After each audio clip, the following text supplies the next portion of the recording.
Назарбаев зияткерлік мектептері Дербес білім беру ұйымы баспасынан 2018 жылы Қазақстан Республикасының жалпы білім беретін мектептерінің 5 сынып оқушыларына арналған дүниежүзі тарихы пәні бойынша оқу әдістемелік кешені, мұғалімге арналған оқулық пен нұсқаулық жарық көрді. 2018 жылдың жазында Алматы қаласында Ахмет Байтұрсынұлы атындағы Тіл білімі институтының ғалымдары мен мамандары оқу әдістемелік кешенге сараптама жүргізді. Сол жылы оқу әдістемелік кешен Қазақстан Республикасы Білім және ғылым министрлігі мен ел ішіндегі мектептерде қолдану үшін ұсынылған оқу құралы ретінде бекітілді. Оқу әдістемелік кешен авторлары Назарбаев зияткерлік мектептерінің тарих пәні мұғалімдері болып табылады. Сондай-ақ оқулықты жасау ісіне халықаралық және отандық ғалым сарапшылар мен ғылыми кеңесшілер қатыстырылды. Дүниежүзі тарих оқулығы мазмұны мен оқушыларға арналған кіріспеден басталады. Оқулық 10 тараудан тұрады. Әр тарау кіріспеден басталады. Оқулықтың соңында тарихи карталар мен глоссарий бар. Оқулықтың өңір беттерінде тарихи дәуірдің маңызды мәдени жетістіктерінің суреттері берілген. Ежелгі әлемнің 7 кереметі бейнеленген. Оқулық оқушыларды әлем тарихының алғашқы кезеңі мен ежелгі әлем тарихымен таныстырады. Оқушылар алғашқы адамдардың шығу тегі және өмір салтымен, ежелгі өркениеттердің, алғашқы қала мемлекеттері мен империялардың пайда болу себептерімен танысады.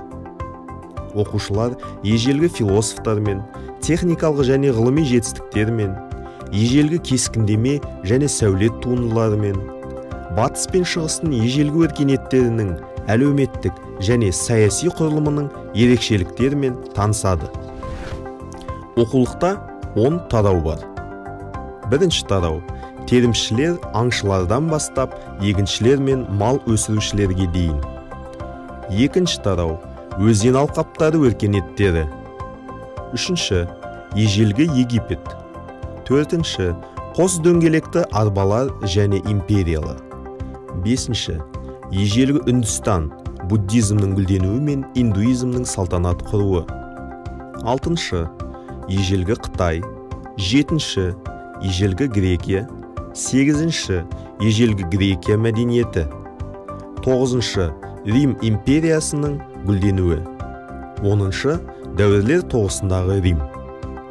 Әр тарау қысқаша кіріспеден басталады. Тарауларда ежелгі әлем тарихының тақырыптық аспектілері қарастырылады. Белгілі бір аймақ немесе ежелгі мемлекет халқының экономикалық және қоғамдық саяси өміріндегі өзгерістер, ғылыми және мәдени салалардағы жетістіктер зерттеледі. Оқушыларды тарау тақырыптарын оқуға ынталандыру мақсатында бар білімді өзектендіруге және оқушылардың тарихи ойлау дағдыларын дамытуға алдын ала сұрақтар мен тапсырмалар ұсынылады. Оқу материалы мәтіндерде, суреттерде, карталарда, сызбаларда орналастырылған. Келесі айдарлар ұйымдастырылған. Олар: ойланыңдар, бұл қызықты, жасап көріңдер, анықтаңдар, тарихи тұлға, рефлексия.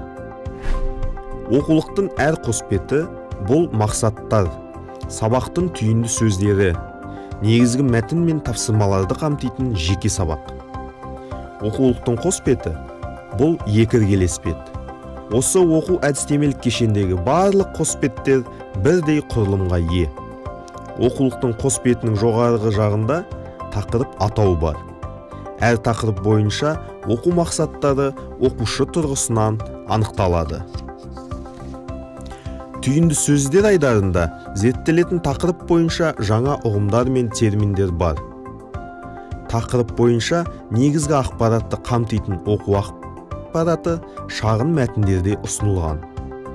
Оқулықтың айдары оқылатын тақырып бойынша білімді тереңдетуге және оқушылардың функционалды сауаттылығын қалыптастыруға бағытталған. Дүниежүзілік тарих оқулығында тек ақпараттық мәтіндер ғана емес, сонымен қатар ұсынылған ақпаратты қолдануға және түсіндіруге арналған интерактивті тапсырмалар бар. Суреттер, кестелер, сызбалар және карталар мәтіндердегі ақпаратты толықтырып және нақтылай отырып, оқушылар үшін жаңа ақпарат көзі болып табылады. Оқулықтың қос беттерінде тапсырмалар тарихи дереккөздермен жұмыс істеуге, тарихи оқиғаларды түсіндіруге және талдауға, пікір алмасуға және өз ұстанымын еркін білдіруге және дәлелдеуге, тарихи тұлғалардың рөлін анықтауға және бағалауға бағытталған. 5 сыныпта әлемдік тарихты оқытуда мұғалімдерге әдістемелік қолдау көрсету мақсатында оқулыққа қосымша мұғалімге арналған нұсқаулық әзірленді. Мұғалімге арналған нұсқаулықта сабақты өткізудің егжей-тегжейлі әдістемелік нұсқаулары, қосымша фактологиялық материалдар, әртүрлі типтегі тапсырмалардың мысалдары бар. Сабаққа арналған ескертпелер оқулықта ұсынылған материалдарды пайдалану бойынша қадамдық нұсқаулық болып табылады. Мұғалімнің нұсқаулығында сыни ойлау дағдыларын дамыту, ақпаратпен жұмыс істеу, тарихи оқиғаларды талдау және бағалау үшін оқулық материалдарын қалай пайдалануға болатындығы туралы ұсынымдарға баса назар аударылады. Сабаққа дайындық үдерісінде мұғалімнің уақытын үнемдеу үшін нұсқаулықта оқулық материалдарын қолдана отырып, сабақтың әр кезеңінің сипаттамасы берілген. Мұғалімнің нұсқаулығында оқушылардың жоғары деңгейлі ойлау қабілеттерін дамыту мақсатында сабақтың тақырыбын зерттеу мәселесімен жұмыс істеудің стратегиялары мен әдістері сипатталған. Оқу бағдарламасына сәйкес пән терминологиясы және тақырып бойынша оқыту мақсаттары ұсынылған. Мұғалімге сабақ тақырыбы бойынша қосымша оқу әдістемелік ресурстар берілген. Мұғалімге арналған нұсқаулықта оқушылардың сұрақтарға жауаптарының болжамды нұсқалары және оқулықта берілген тапсырмаларды орындау үлгілері келтірілген. Мұғалімге арналған нұсқаулықта оқулықта ұсынылған тапсырмаларды орындау кезінде оқушылардың оқу жетістіктерін қалыптастырушы бағалауын ұйымдастырудан ұсынымдар келтірілген. Оқушылардың білімі мен дағдыларын жетілдіру және тереңдету мақсатында әр тақырып бойынша толық әдістемелік нұсқаулары бар қосымша тапсырмалар ұсынылған.